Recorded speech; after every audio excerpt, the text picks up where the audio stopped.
अस्सलाम वालेकुम। आज हमारे पास डॉन न्यूज़पेपर से कुछ वोकेबलरी है, चलें इसको डिस्कस करते हैं with in the context. After the Afghan Taliban took over Kabul in 2021। Took over ये एक फ्रेजल वर्ब है। इसकी जो फर्स्ट फॉर्म है ना वो है टेक ओवर। इसका मतलब होता है कब्ज़ा कर लेना। यहाँ पर हम लगा सकते हैं take control of, take command of. यानी कि अफगान तालिबान जो थे जिन्होंने 2021 में काबुल पर कब्ज़ा किया, the US government evacuated thousands of Afghans who had worked for them. अब जो यूनाइटेड स्टेट्स ऑफ अमेरिका था उसने क्या किया, जब तालिबान ने 2021 में काबुल पर कब्ज़ा किया तो उससे पहले पहले यूएस गवर्नमेंट ने वो जो हज़ारों अफगान थे जिन्होंने अमेरिका के लिए काम किया था उनको क्या किया, एवोकेटेड किया। क्या मतलब, इसका मतलब ये होता है remove someone from a danger place to a safer place. यानी कि अमेरिका के ख्याल में अब ये जो यानी कि तालिबान पावर में आ गए हैं, अब ये जगह, अब ये मुल्क इनके लिए सेफर नहीं है, ये डेंजरस प्लेस है, इसलिए उसने थाउजेंड्स ऑफ अफगान जो थे ना उनको वहाँ से निकाल लिया। आगे, and fair retribution at the hands of the new government. Fair होता है डर, रिट्रीब्यूशन बदला, यानी हम यहाँ पर लगा सकते हैं रेवेंज या पनिशमेंट। अब किस चीज़ का डर था अमेरिका को? इस चीज़ का डर था कि जो न्यू गवर्नमेंट है वो इन अफगान को जिन्होंने हमारे लिए काम कर रखा था इनको पनिशमेंट ना दे या इनसे बदला ना ले।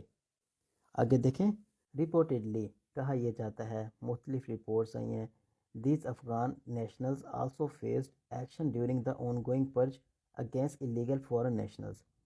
देखें जी, पर्ज का क्या मतलब है? अगर आप गूगल में जाएंगे इसकी उर्दू देखेंगे तो कुछ समझ नहीं आने वाली आपको इसका मतलब ये है, remove a group of people considered undesirable from an organisation और प्लेस इन ए वायलेंट वे।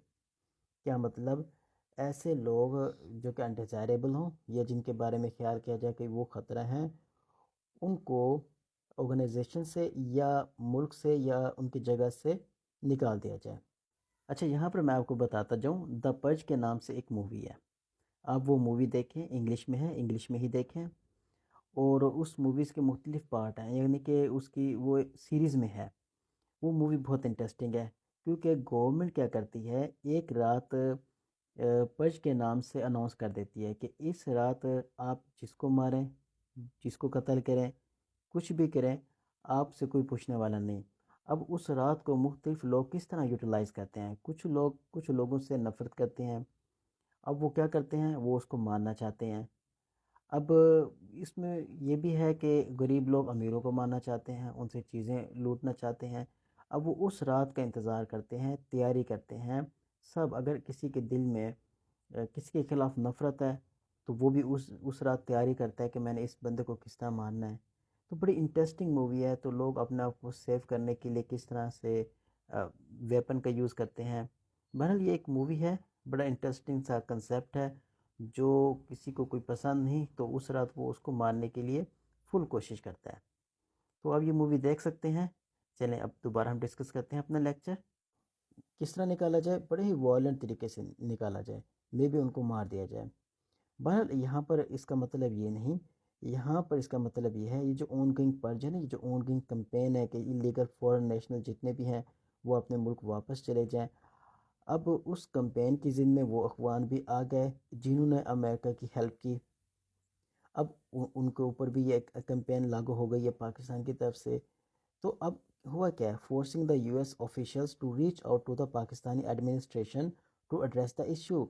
अब जो यूएस ऑफिशियल्स थे उन्होंने फ़ौरन पाकिस्तानी एडमिनिस्ट्रेशन से रब्ता किया है इस इशू को सॉल्व करने के सिलसिले में, ताकि ये जो अफगान नेशनल्स हैं जिन्होंने हमारे लिए काम किया अब वो पाकिस्तान में हैं, ये इस कैंपेन की ज़िद में ना आ जाए। ओके हो गया, चले मिलते हैं नेक्स्ट वीडियो में। Thank you.